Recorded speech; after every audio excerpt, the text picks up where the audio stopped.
If this is so, Sarashura, what need is there to mention anyone who hears all of this great Sanghata Sutra Dharmaparyaya completely and extensively? Not only that, they will reassure that person, saying, "Do not fear." At that, the Bodhisattva, the great being Sarashura, said to the Blessed One, "Blessed One, when I too listen to the great Sanghata Sutra Dharmaparyaya, what mass of merit will I produce, Blessed One?" The Blessed One said, "Sarashura, that sentient being too will produce a mass of merit as much as the merit of the number of Buddhas, Tathagatas, equaling the grains of sand in the Ganges River." He said, "Blessed One, when I listen to the great Sanghata Sutra Dharmaparyaya, I can't get enough of it." The Blessed One said, "Sarashura, it is good, very good, that you are unable to get enough of Dharma teachings. Sarashura, since I too am unable to get enough of Dharma teachings, Sarashura, what need to mention that ordinary beings do not get enough? Sarashura, any son of the lineage, of daughter of the lineage, who generates faith in the Mahayana will not go to wrong migrations for 1,000 eons. For 5,000 eons, they will not be born as an animal. For 12,000 eons, they will not be bad-minded. For 18,000 eons, they will not be born among beings in a remote region. For 20,000 eons, they will be courageous in giving. For 25,000 eons, they will be born in the world of devas. For 35,000 eons, they will engage in the practice of celibacy. For 40,000 eons, they will renounce the householder's way of life. For 50,000 eons, they will uphold the Dharma. And for 65,000 eons, they will meditate on mindfulness of death. Sarashura, not even the slightest bad karma will occur to that son of the lineage or daughter of the lineage. The wicked Maras will find no opportunity with them. They will never be born in the womb of a mother. Sarashura, those who hear this Dharmaparyaya, no matter where they are born, for 95 countless eons, will not fall into wrong realms. For 8,000 eons, they will retain what they have heard. For 1,000 eons, they will abandon killing. For 99,000 eons, they will abandon telling lies.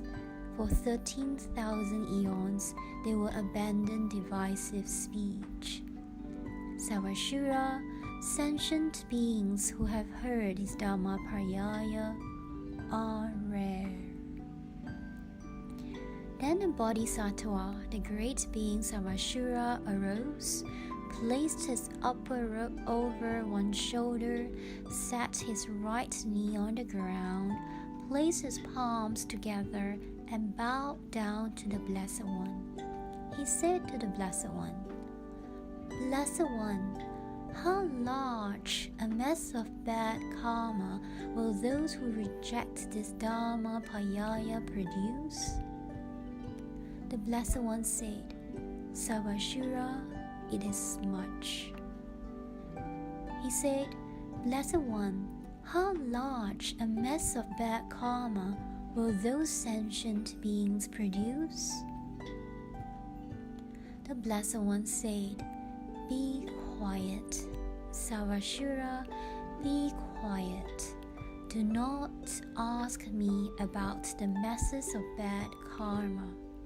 Sarvashura, compared to generating ill will toward as many Tathagatas, Arhats, perfect and complete Buddhas, as there are grains of sand in 12 Ganges rivers, those who disparage the Sanghata Sutra will produce a far greater mass of non-virtue.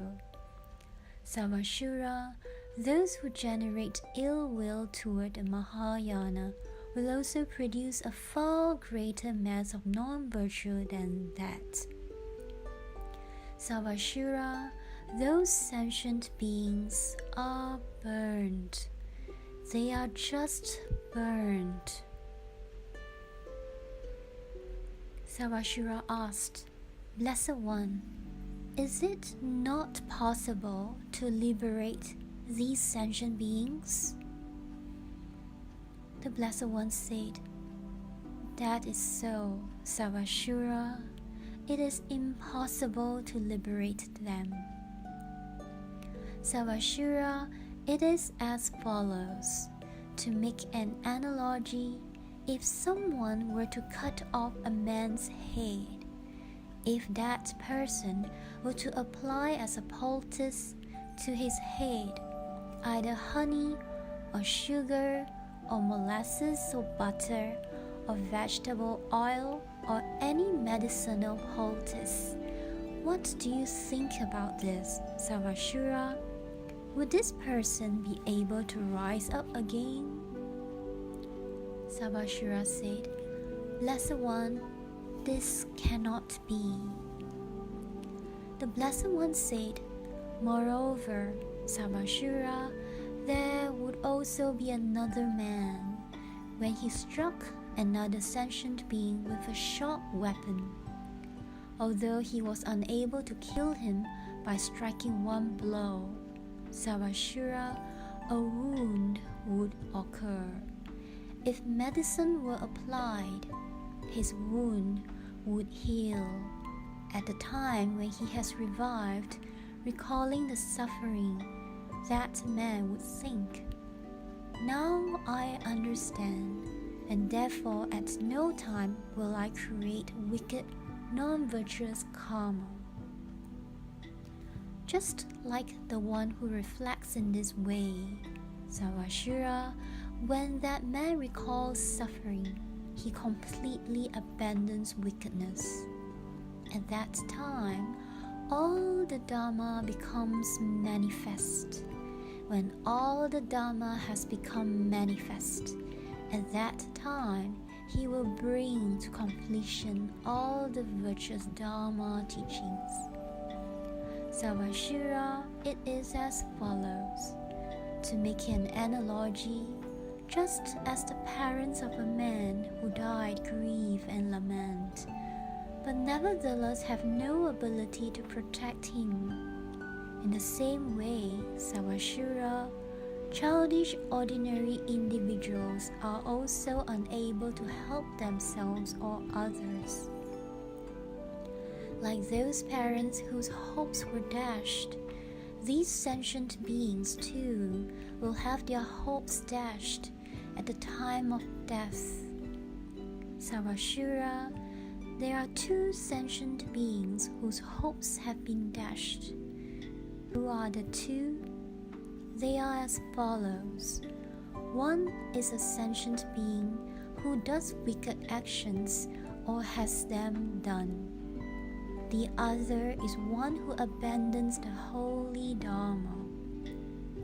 Both these sentient beings have their hopes dashed at their time of death. The Bodhisattva Sarvashura said, Blessed One, what is the migration path of these sentient beings? What is their life afterwards?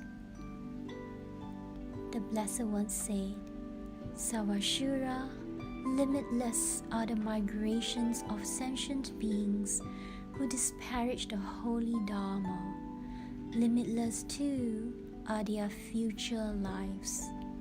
Sarashura, sentient beings who abandon the holy Dharma will experience feelings for an eon in the sentient being's great hell of lamentation.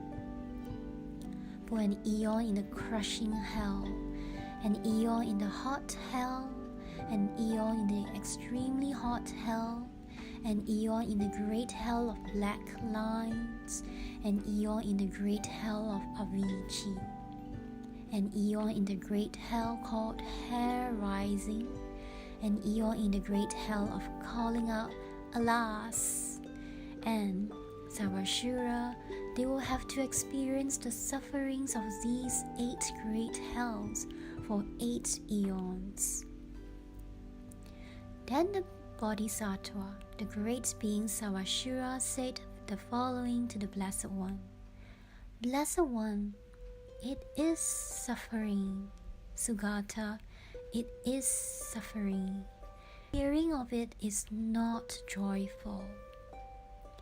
Then the Blessed One at that time uttered these verses: How beings in the being's hell experience such sufferings, greatly fearsome words like these you find no joy in hearing.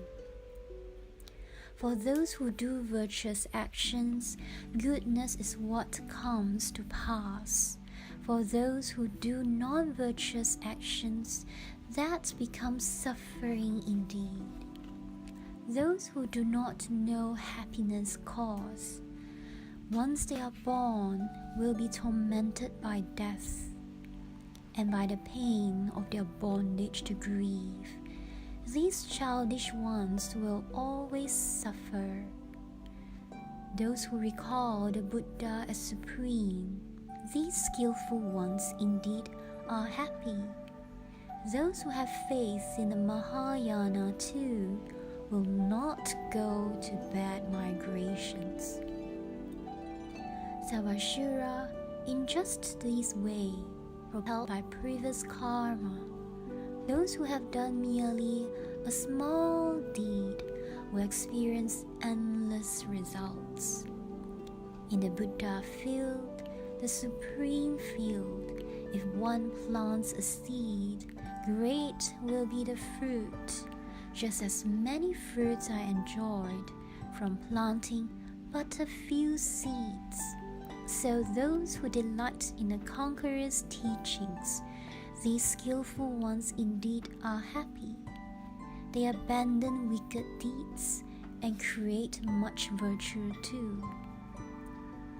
Anyone who gives to my teachings an offering of even just a mere hair will, for 80,000 eons, have great possessions and much wealth too. Wherever it is that they are born, they will always be generous. Thus, greatly fruitful is the Buddha, a profound place for giving.